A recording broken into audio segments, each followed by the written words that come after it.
Hello, I think we shall wait a few more minutes for Margaret.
This is a microphone check.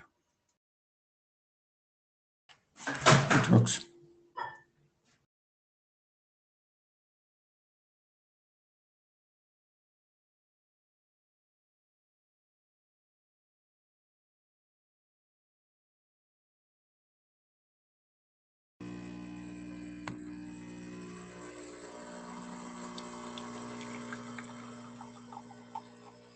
Okay, that was the coffee pot check.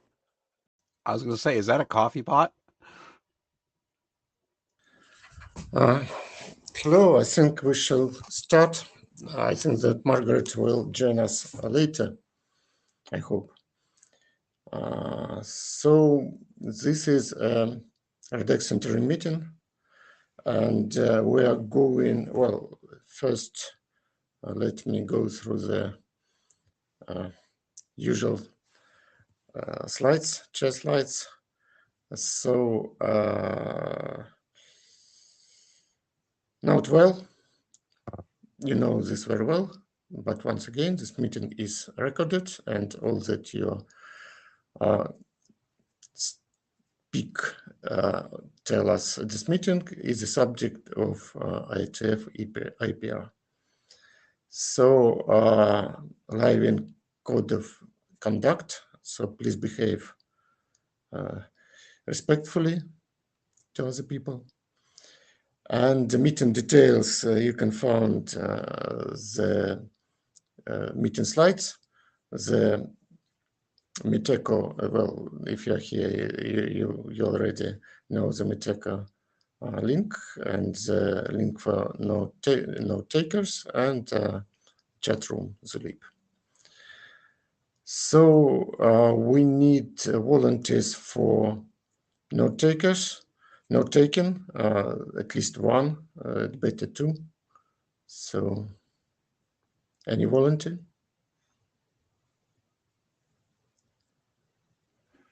I suppose I can take some notes. Okay, thank you, Alan. And so agenda is very short for today.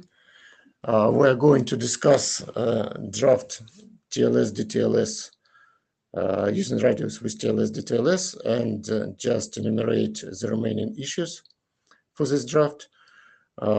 So just a moment.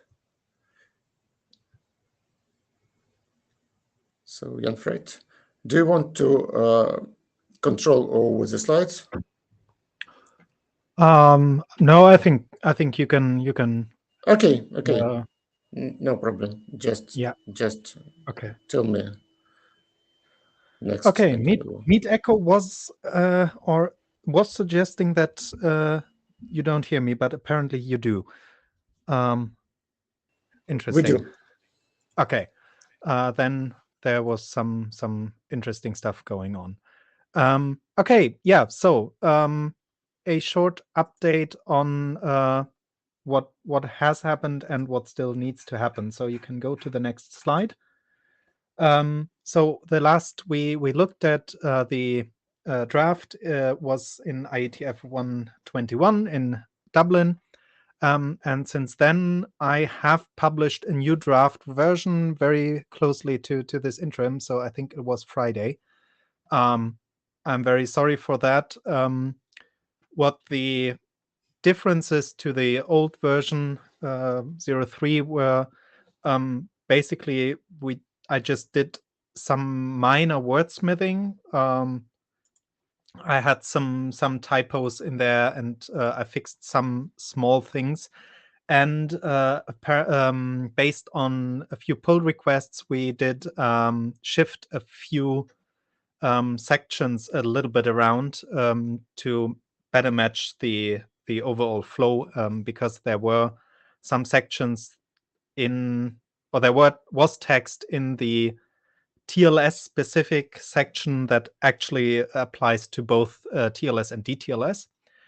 We still have pull requests open on GitHub. For example, I think Fabian opened the pull request for the loopback attack and suggested a little bit of text, and that one is also in the works, but not finished yet, because I made some comments that still need to be addressed on that.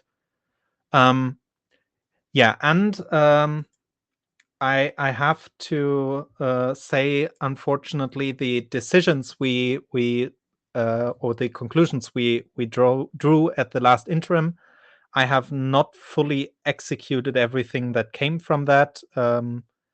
So some of the pull requests in the GitHub repo for this draft are still open, which could actually be closed because we said this is out of scope for our document. For some others, I might need to update the text. I haven't yet had the time to do that, and I'm very sorry for that. Okay, you can go to the next slide. So to briefly summarize the most important result of the last interim, is that we should consider everything that has to do with proxying, load balancing, and all that as out of scope for radius TLSBs, because we only want to deal with issues specific to radius TLS and radius DTLS. And we are planning to release a new, or to start a new document that deals with all this proxying, load balancing stuff, completely independent from radius TLS or DTLS, because those issues are not specific to the thing we try to do here, but are general radius issues. So we came to the conclusion, or what I remember was the rough consensus on the last interim, is that these issues should be out of scope for this document and should go into another document. So this includes the question that is still in the document right now, about what is the same server, because the same server, that's an important question for proxying and load balancing considerations, but not really for the TLS implementation. What we still have in an open question is, do we need text for server name indication? And I will have a question in one of the later slides again regarding this. Also, we had some discussions about dealing with unwanted packets, especially in regards to accounting packets. That probably needs some more thought. So especially a decision, is this out of scope or not? Because the issue in general is not specific for radius TLS or radius DTLS, because radius UDP also could have unwanted packets and must react to that. But since we have the same port for authentication and accounting in radius DTLS, but different ports for radius UDP, and I think also radius TCP, although I don't think anyone uses radius TCP. So maybe it's still worth saying at least something about that in the document. Next slide, please. So we had some discussions about DTLS records and radius packets at the IETF 121. So we came to the conclusion that we should explicitly mention that each radius packet should be sent in one DTLS record. So that terminology is now included in the new draft version. And as far as I recall, or as I remember from watching the recording from the last IETF, was that the swarm intelligence suggested that common DTLS implementations do this correctly. So they generate one DTLS record per call to write, with some weird stuff happening if you give OpenSSL more than it can chew. And in general, if you call read, you get one DTLS record and nothing more. So you can call read multiple times, even if you have multiple DTLS records in one UDP packet. So, and I think Fabian Fabian, please go ahead. Yeah, so we had a bit of a discussion on the mailing list about this topic in the past few days. So yes, OpenSSL does it in a meaningful way. If you try to write, or actually SSL write with more than 16K of data, you will get an error response. It won't do it. However, nothing of this is written anywhere in the DTLS RFCs. It's kind of, to me, implied and logical to do it that way, because any other way for me would break DTLS, but the RFC is not explicit. Okay, so the question there for this document would be, what does this imply for our document? Do we need to make considerations about that? I think Alan mentioned that maybe this is something that the Utah working group can address or something, but I'm not sure. Yeah, that was going to be my point. I've been told by multiple ADs that our pain should result in an updated document in Utah. So once all of this is over, I'll be summarizing all of that, hopefully before the end of the year, for a new document for Utah. Hopefully, unless Paul objects, I think that's a good idea.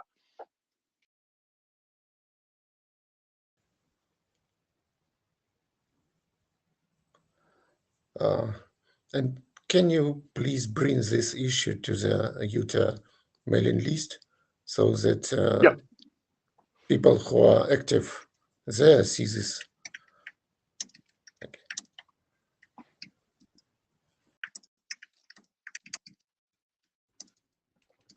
Okay. So I think as far as it goes for this document, my suggestion would be that the text we have right now, which I guess is, we just explicitly state that every radius packet must be sent in one DTLS record. Anything more than or any additional data in the DTLS record is treated as padding if it exceeds, or if the DTLS record decrypted is longer than the radius length in the radius packet header is indicating. And I think that's sufficient for our document. And the general, does DTLS do this correct, or do DTLS implementations do this correct? That's out of scope for our working group and this document. So that's something that Utah will have to deal with. Is that a correct summary? Does anyone object to that?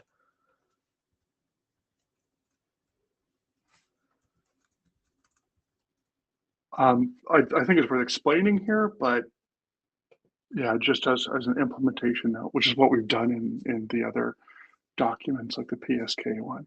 So it's worth explaining here be dragons, but the actual full details should be in the Utah document. Yeah. Okay, so I'll make a mental note to maybe or to check if we have sufficient explanation in our document already. And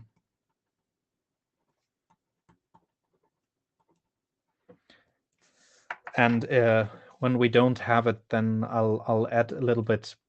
But if we have it, then I think we can just move along. Yeah, it's just the lines I put in the notes. Each DTLS record can only contain one radius packet. Radius packets are not split across DTLS packets. Multiple DTLS records can appear in one UDP packet. I think 2 sentences is likely good enough. Yeah. Okay. I will check that again to make sure, and then I think that's what we covered in that department. Okay. So next slide. This one is something that I'm really struggling with because we don't want to specify or we don't want to do work that already has been done in regards to TLS and DTLS. So we have the RFC 9325, which has a lot of guidance on how to use TLS in the world. And we can reference this RFC to say, hey, for details about TLS, just look at this document. But the question, of course, is what aspects of this document do we really need to reference? Because not all of RFC 9325 may be applicable to radius DTLS. So for the new draft version, I've actually put some text in it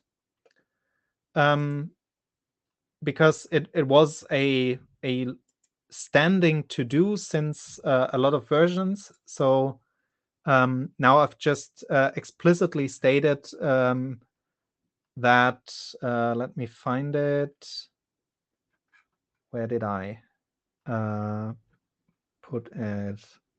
So implementations must follow the recommendations given in RFC 9325, especially in regards to recommended cipher suites and TLS session resumption.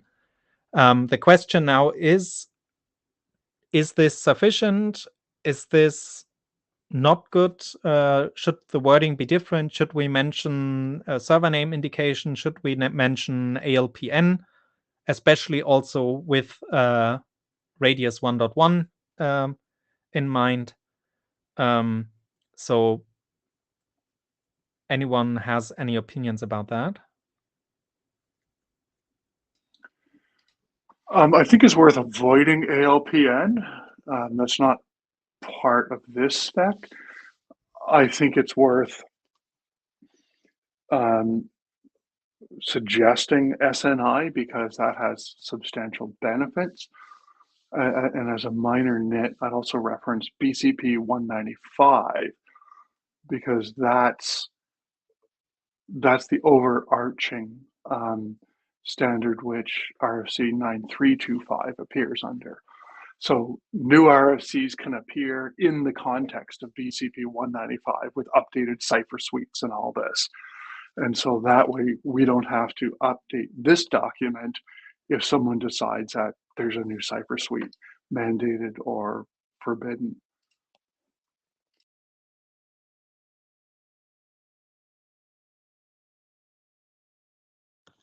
Hello, this is Heikki. So I was just thinking that since SNI is one of the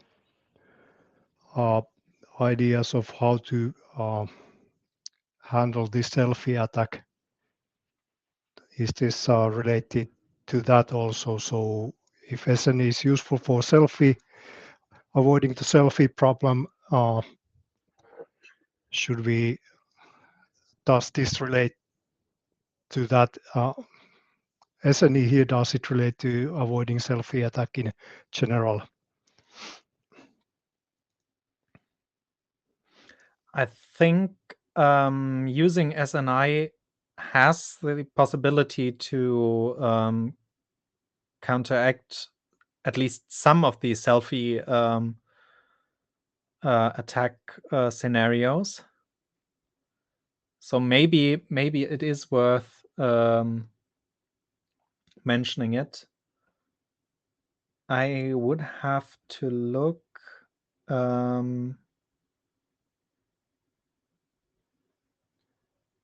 I'm not sure if the current text suggested for the loopback attack has server name indication listed there. I don't think so. We could mention it there too. So yeah. Okay. The other thing is SNI is also useful where one Radius server hosts multiple sites. In the past, what we've seen is a cloud provider would host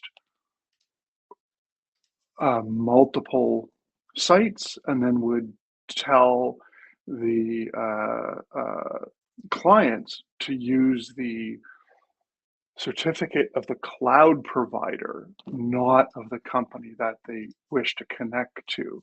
Whereas if you use SNI, then it doesn't matter what cloud provider I use, or if I run my own, you can use SNI to indicate which server you want to talk to, and then the server will use that. So it's useful for that. Okay. Yeah. Okay, so I take away from this that we should include SNI as this is something very useful. You should do it. So I'll update that the document accordingly. Okay. So if people have opinions about that and would offer to look at the text and maybe suggest some phraseology, I would be very glad and open to that, because frankly I don't know what exactly to write so that it's written there what we mean. So if there are some people who maybe could look at that and maybe open a pull request, that would be great. Okay, so next slide. This is a question probably worth discussing a little bit also on the mailing list after this interim. So as I mentioned, the result of the last interim was to define anything that is general radius issue to be out of scope, because this draft is not the place to fix general radius issues. We just want to have radius TLS or radius DTLS. So now the question is, what exactly does this include? So I've listed 4 examples here. And the following question, after we decided what exactly is in scope and what is out of scope, is for the things that we say are mostly out of scope, where do we mention the issue and say, well, this issue exists, but the solution is not something that we do in this document. Where do we say this is an issue, this is a possible solution, but we don't mandate this solution? So this is just a friendly, hey, if you want to circumvent this issue, then here is something that you can do. And which issues do we completely ignore and say nothing about them in our document because they are not DTLS or TLS specific?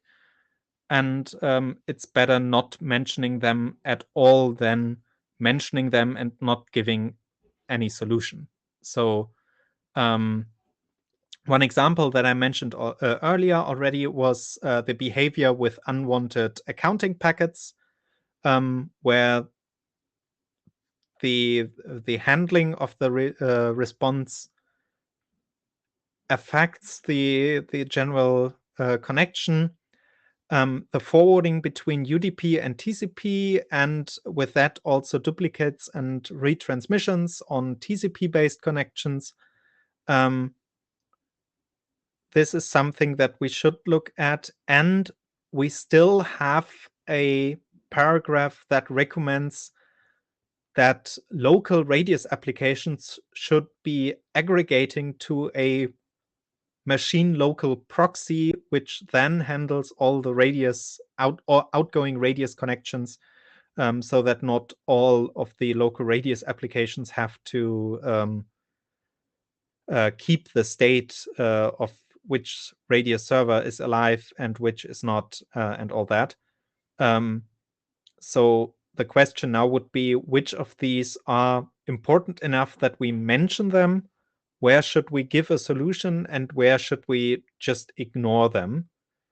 So one of my suggestions would, for example, be that the recommendation for aggregating all local radius applications to a machine local proxy, which then does the outgoing radius connection, this is not really something that I would expect to have in this document. So I would suggest that we remove this paragraph completely. But I'm open to any input on that.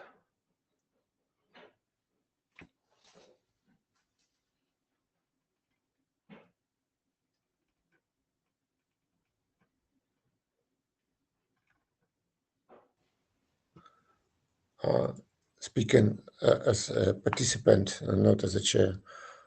So I think that this draft should be focused more on the issues with TLS in DTLS, because it is already a long document, and I think it should avoid concerning radius issues as much as possible if it is not concerned with the use of TLS and DTLS in radius, because otherwise this document will not be so focused on the use of TLS and DTLS.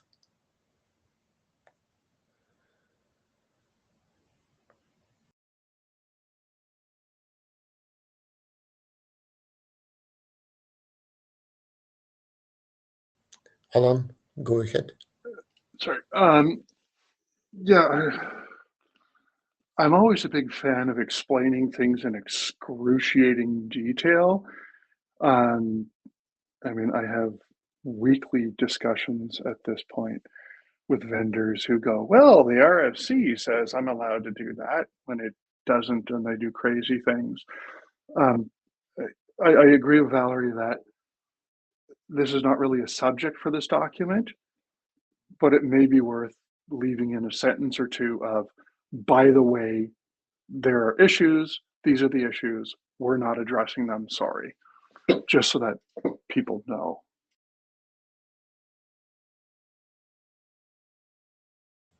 I'm fine with it. So just a few words, it's okay, but not focused on it, on this.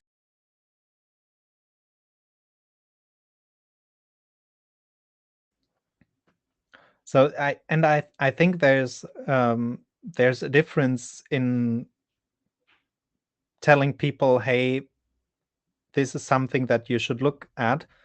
But yeah, as Valerie said, I the focus of this document should be how to do radius over TLS and DTLS, and the general radius issues. I mean, that's what we have had in mind already to write a new document, which then gives suggestions on how to run radius over a larger radius proxy fabric and something like that. So yeah, I will make a to-do for me to send some suggestions to the list. So, for example, to remove the recommendation for aggregating radius applications to local proxy, and all the other parts for this. So I will think of a good compromise that maybe at some time we actually do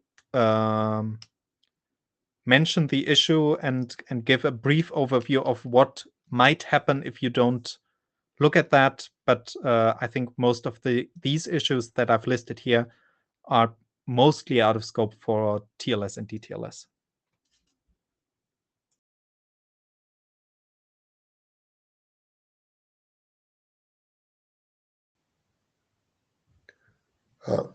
Alan, you are in the queue. Do you want to say something? Or Sorry, Fabian, I go just ahead. didn't turn that off. Okay. Right.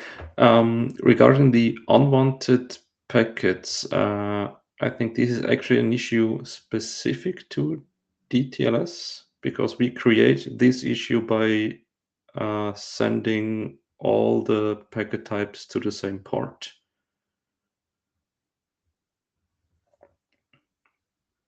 So right now my feeling is that we should address this issue in the DTLS document.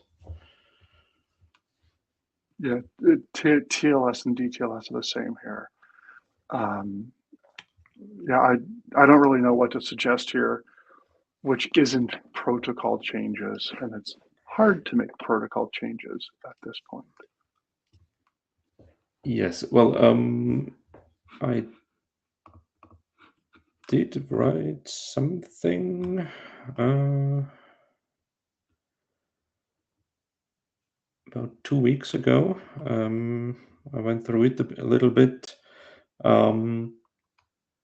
Basically, the original radius asks for accounting to be not responded if the server can't handle it, which again creates the basic issue of blocking IDs on the same connection. Replying with a counting response basically would violate that original spec. While if we would respond with protocol error, that would basically be fine, because we do provide a response, and if the client does not implement protocol error, it would still behave as if no response would have been sent, because it simply ignores the response. The only issue I see with that, I've also put that in my mail, is all of the protocol error and error cause are experimental and informal RFCs. So referring to those in a standards track, I'm not sure if that's a good idea. Yeah, so it would be a down ref.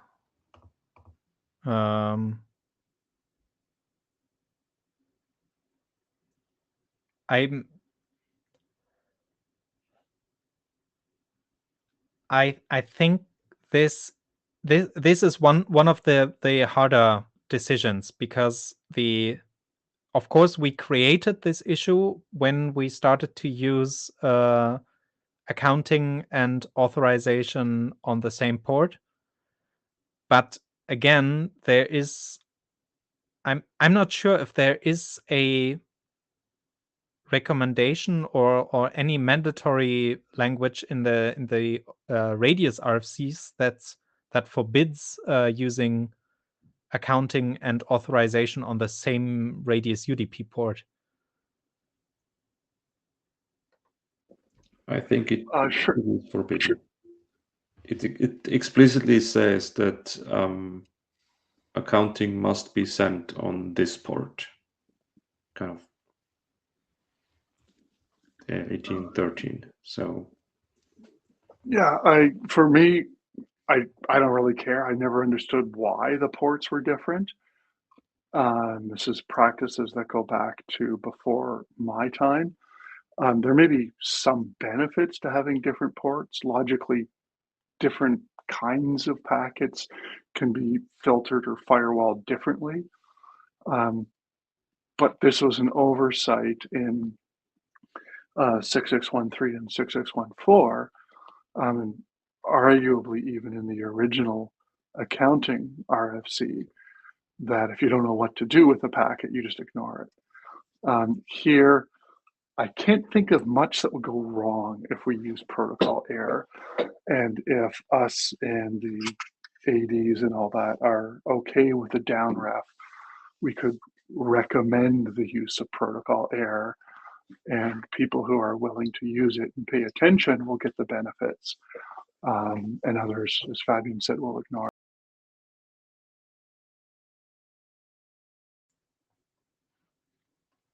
Yeah.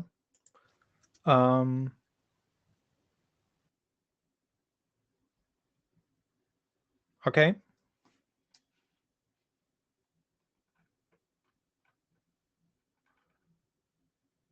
So wait, protocol error, that's a radius type, right? Yes, it's a new packet, or a new response packet. Okay.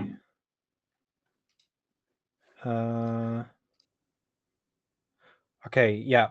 So that should be backward compatible, because if implementations ignore this, then they don't implement it. They would ignore it anyway, and if people implement it, then they can do this. So the original RFC 6614, I think, mentions that so okay, that would be a change a change in the current specification, which currently says that if an unwanted accounting request is received, the Radius TLS server should reply with an accounting response containing an error cause attribute. So the question is this actually used, or have people just ignored it and did not send anything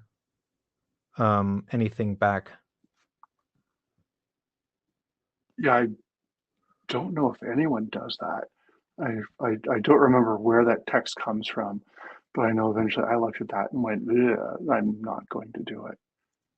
So I don't believe any Radius server supports that. yeah, well, okay. I think RADEXT proxy does, sort of, if you tell it to. So by default, it would just silently drop it, but you could configure it to send accounting responses. But I don't recall the error cause in there. So it would be a plain accounting response.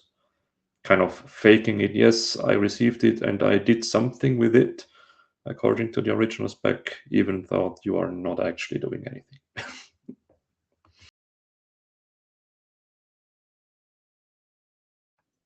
I remember something in the RADEXT proxyconf called accounting response on or something.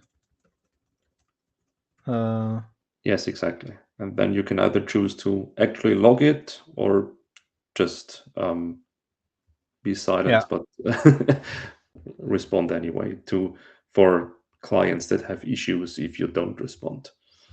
Yeah. So so I think the current suggestion is to use protocol error, because the previous method of dealing with unwanted accounting packets is not really the best possible solution and has problems and probably hasn't been implemented. So again, I think just to make sure that we don't overlook any details, I will put that on the mailing list, ask if anyone knows about any implementation that heavily relies on this. So it would be a breaking change, but for now, I think we assume that this is not a breaking change from the previous specification in 6614. I don't think it'd be a breaking change. I mean, implementations could still do whatever they want and ignore the RFCs, but this would at least allow everyone else to move forward.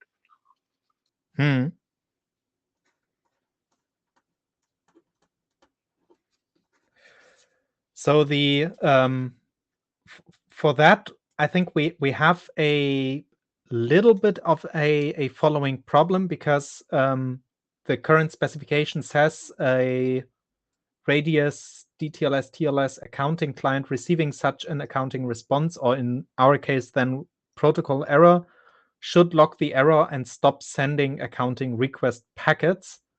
So that would be specific to the TLS connection or DTLS connection, so to the current session. Or should the client not stop sending accounting request packets?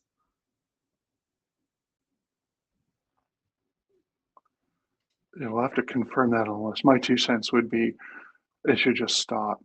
We do have error cause, which we can double check and see, are there permanent error causes? Are there temporary errors? This really gets back into proxying and all that. And all these issues really do better belong in the proxy document. So perhaps it's worth here saying when the client receives this packet, it stops retransmitting the packet and then does something to be determined later. Yeah, I would agree with that. The main purpose is to not have stale accounting requests hanging around. So at least you will get more traffic, but at least the traffic is responded to and the IDs are freed up. Okay.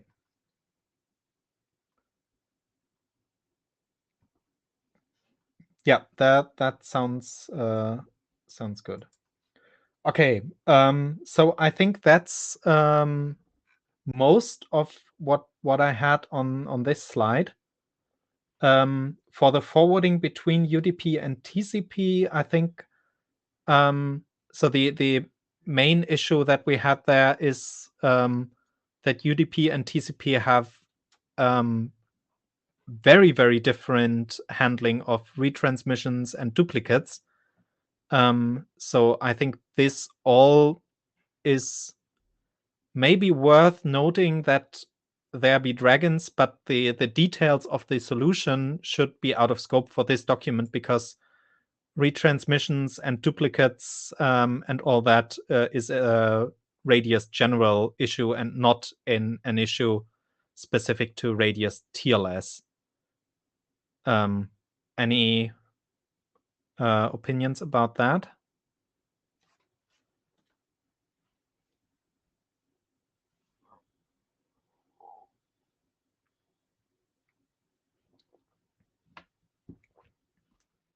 I just think that's a good idea. Yeah. Okay. I will look at this issue, maybe suggest some text and put it in a pull request, and then we can look at the exact text on that pull request. Okay, so then we can move on to the next slide,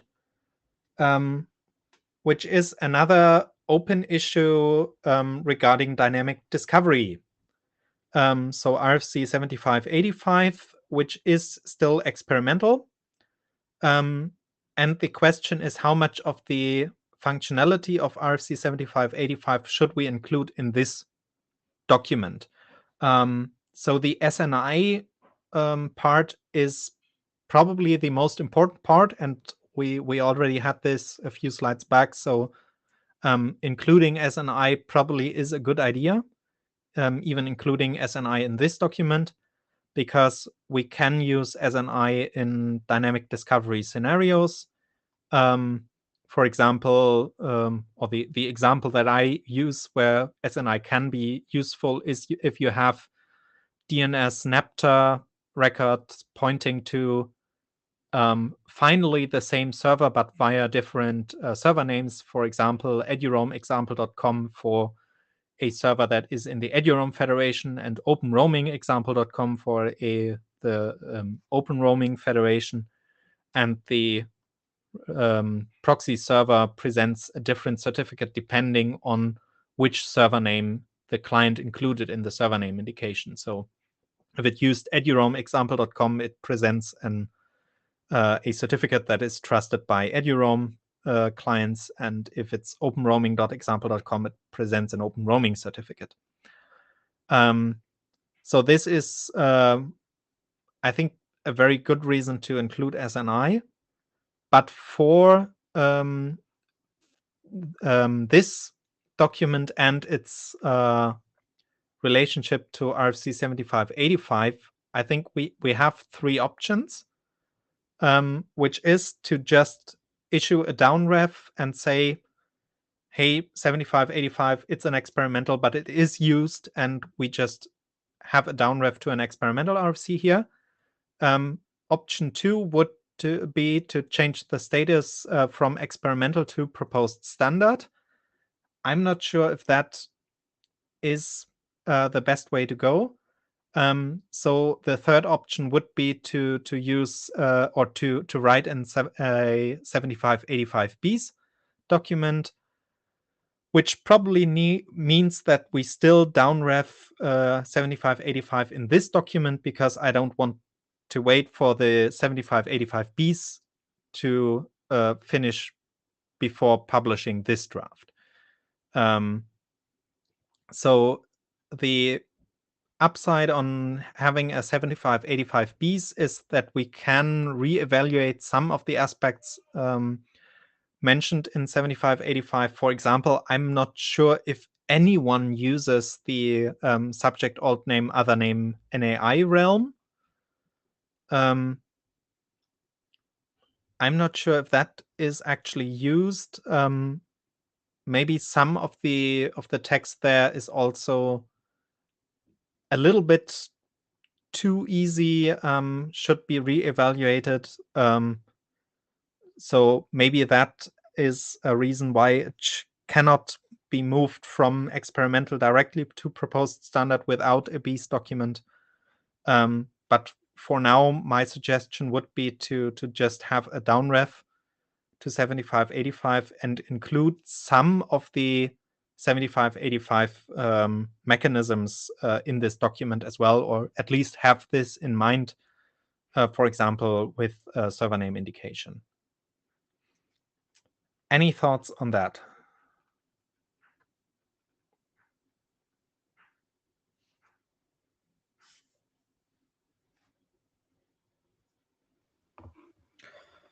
So I'm not sure regarding the server name indication how that's actually related to 7585.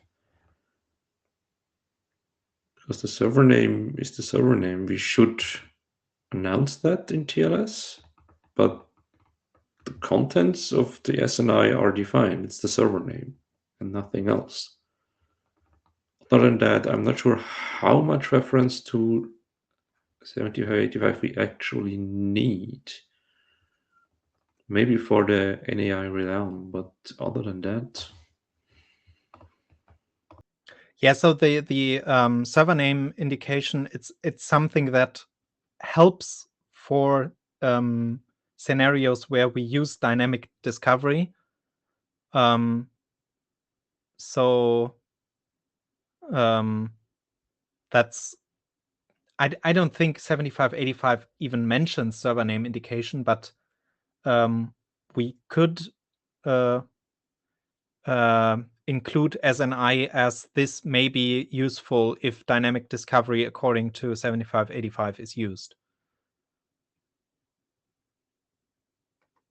So in terms of the three options, I think issuing the down ref is probably fine.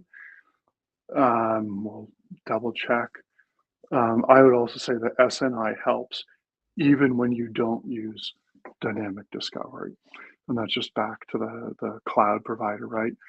If I connect to some system which is hosting Radius servers for 15 different companies, I may get a fixed host name, I may get a fixed IP, but that should arguably present itself as a different Radius server, and that's specific for the SNI, right? It's not a cloud provider Radius server.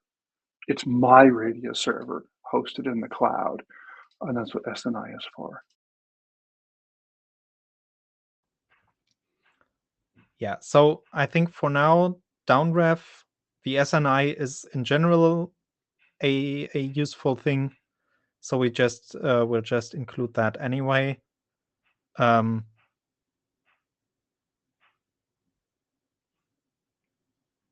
Yeah. So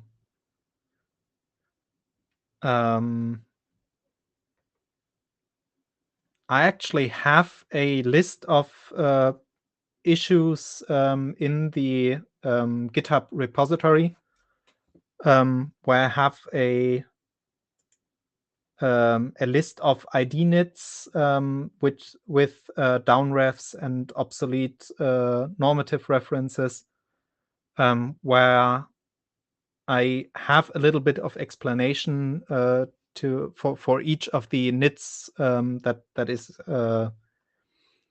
outputted by the IDNets tool. So if people want to have a look at that, then go to the GitHub repository. Okay. So I think we can go to the next slide, which is a bit of an outlook on what else has to happen. So I still have some to-dos in the document where I just need to sit down, think of some text, and start writing and publish new text for that. I'm still in the process of adding all the feedback and to execute all the decisions that we made the past meetings. So the last interim and the meeting in Dublin. And then hopefully the document is ready for last call at some point. So what we still should do is list all changes needed in the configuration. Because we had the RFC 6614 and 7360, and we should list, if possible, all configuration updates to make a an implementation that already implements 6614 with compatible to our new Beast document if the configuration actually allows it. So one example for that would be that status server is now mandatory. So for RADEXT proxy, for example, I think it's just a status server on in each configuration block, and then it's compatible. But of course, we have some other changes. So implementers should maybe look it over and see if the implementation needs updates or if the configuration can just be updated and it's already compliant to the new spec. And I think that is important to include, or we could decide that we just ignore this and remove it from the document, but I think it's good to have it in there. I have no strong opinions about that, but I'm very much in favor of having this section in our document. Any thoughts on that? I think if it's fairly short and point form, that's good. But for Valerie's comments, yeah, this is already a big document. But yeah, it wouldn't hurt to have something towards the end. By the way, here's a point form list of what's changed and how implementations need to change. Yeah, so we have already a short list of changes from the original or from the experimental RFCs. I need to look it over that the important changes are now, in fact, all listed there. And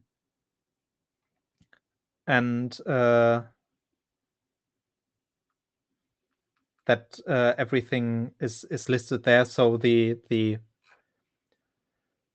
section would just be in the appendix what to do with implementations that still use the old RFCs. So hopefully that's really just a small, if you use RADEXT proxy, then just put in status server on. If you use Radiator, then do this. If you use FreeRadius, then do this. Yeah. No, I don't know. I would want to list implementation changes. That's a huge issue. But if you're going to list, you know, you used to 6614 said send accounting response in response to unknown packets. This says something different. You should have a configuration flag to control the behavior. That's it. Yeah, implementation notes, and especially implementation configuration changes, is a huge thing to add.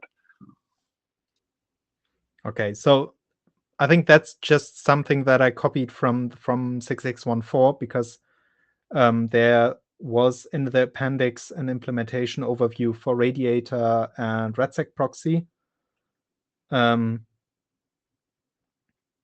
So if the historical reasons there were it was an experimental document, and we wanted people to understand how to implement and show that it would be implemented. I think it's worth just nuking all of that now. Okay. If there are no hard objections to that, then I'm fine with removing that. Makes the document a little bit shorter. Not by much, but at least for right now it's one paragraph. So if we can remove that, that would be okay.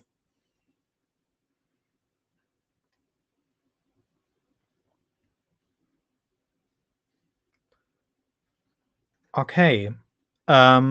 So I think with this, I'm out of slides. So I just have my mandatory questions feedback slide. So if there are any other issues with the document that I am not aware of right now, I think we would still have the time. Valerie, correct me if I'm wrong, but I think we scheduled 1.5 hours. So that's correct. Yeah. So I am finished with my part. So I would give it back to the chairs for, I don't know, open mic, AOB or something like that. So Jan-Fred, at this point, are there any open issues you have in the document that you haven't brought up on one of these slides? I have to look through again. I think most of the issues have been addressed either in a previous interim, and I haven't had the time to finish it yet, or I have mentioned them now. I'm just looking through the document again.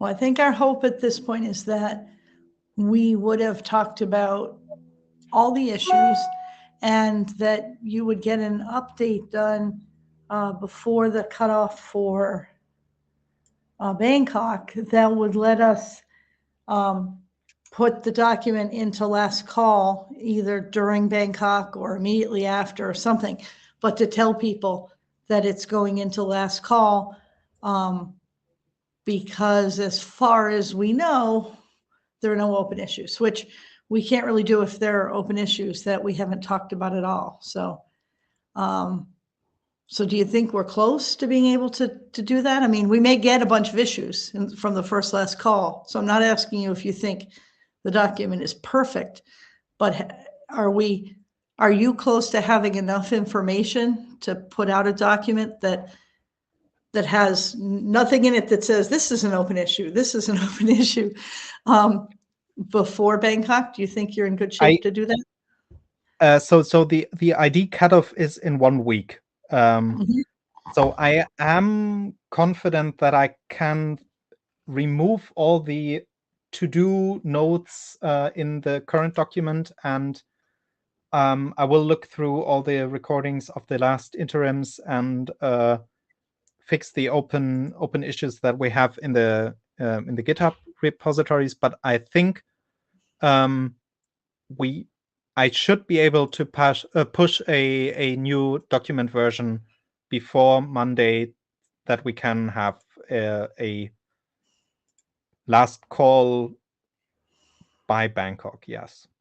Yeah, I mean, we either want to do a last call before Bangkok because you think you got everything, or in Bangkok, we want to have a much shorter presentation that says these are the only 3 remaining issues I know of, or something like that, because we've got to be getting this stuff. A lot of it was resolved. We got to get that all ticked off so that we can get into last call, because once we get into it's a long document and it's complicated, and a wider set of people will read it when we get into last call.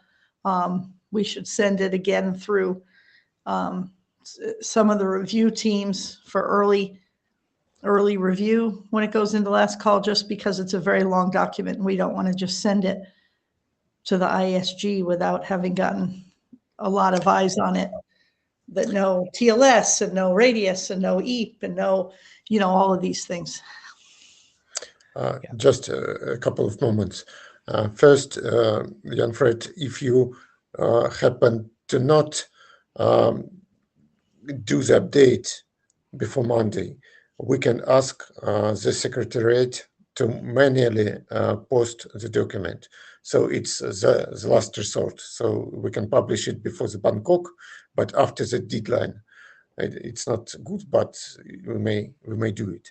And I think that the other point, I think that it's wrong to do a last call before the Bangkok, because it's a little time left and people will be very busy with preparing for the meeting.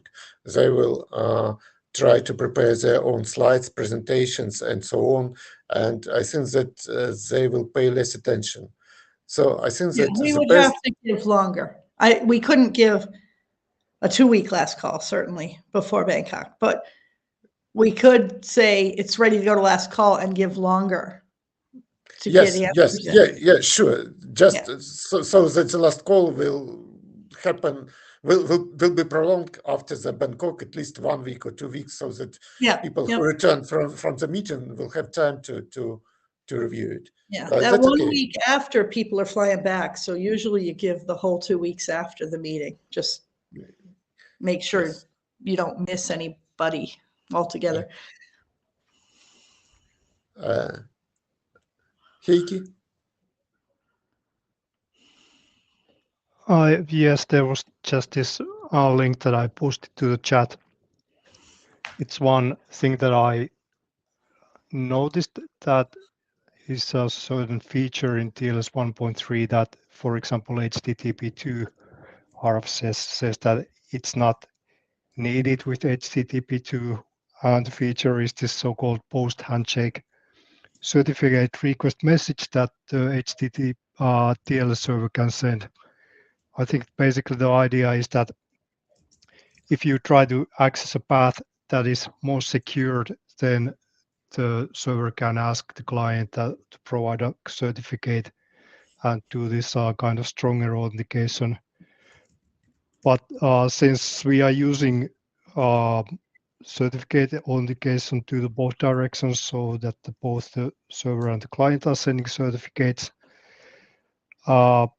is this something that we should note simply using the same kind of language that this HTTP2 RFC says that this feature is not needed and it must not be used, and it's sort of a note that this certain TLS 1.3 feature is not needed because we use in RADEXT two-way certificate authentication.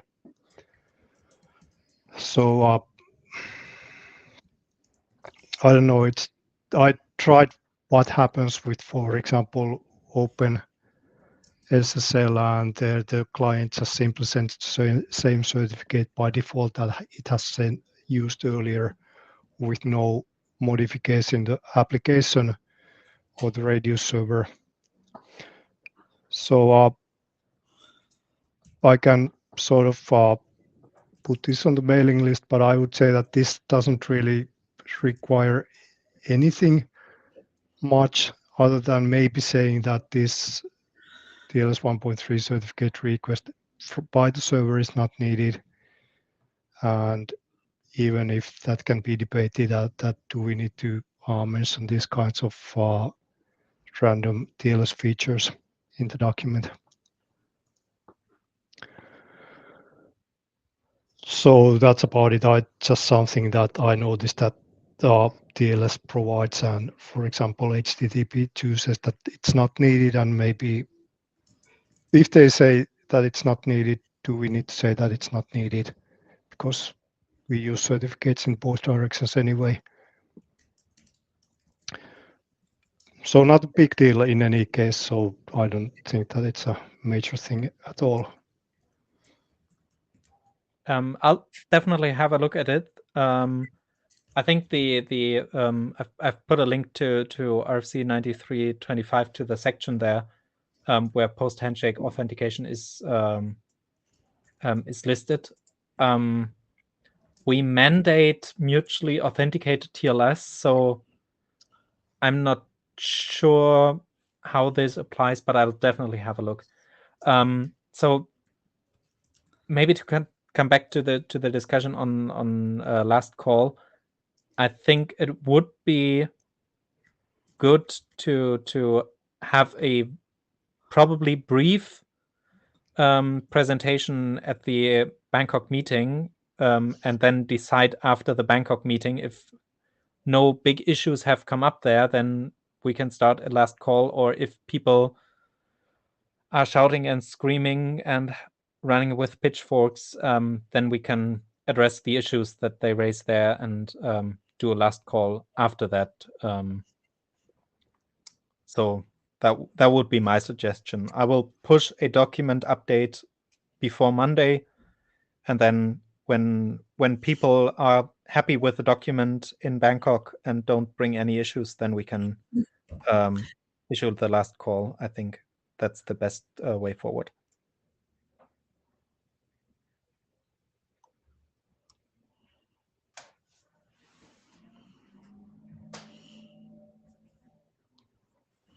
Okay, that's okay.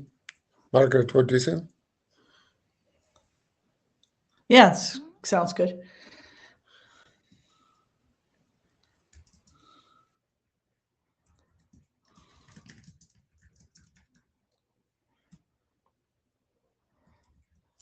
So Any other opinion on this?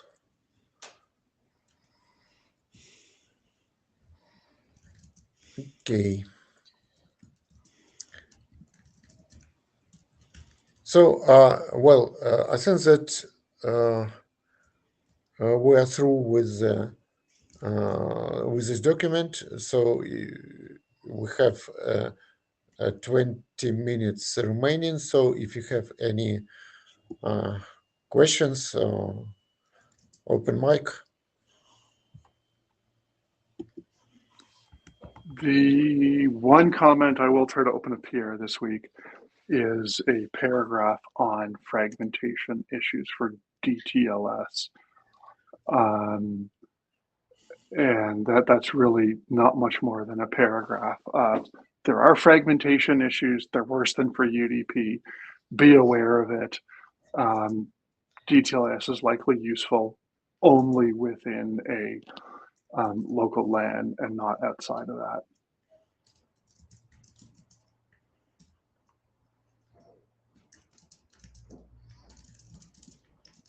I can include that. That sounds good.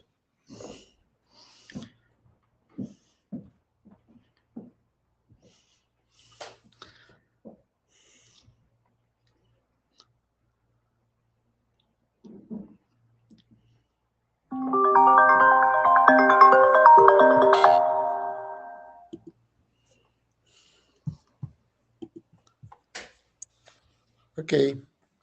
So is there anything else we need to cover, or do we get, 18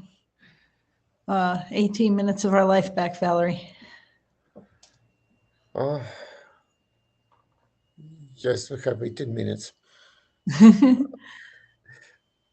So Anybody I think have anything else they want to say about this document, or really any directly applicable RADEXT topic? Or should we close the meeting a little early? Okay, I'll take that as nobody has Okay. anything. So you go ahead, Valerie. So many thanks for Jan Fred for the list of issues, and we as the chairs and all, we hope that you'll manage to issue a new version, and we'll finish of this document soon, because it's already took too long time, much more than expected time to finish it off, and it seems that we are now we can see the end of the tunnel, and the document is close to be ready, close to be sent to the ISG, and well, at least we should start. We should do it as soon as possible. So thank you very much for everybody, and we'll meet in Bangkok on Friday. So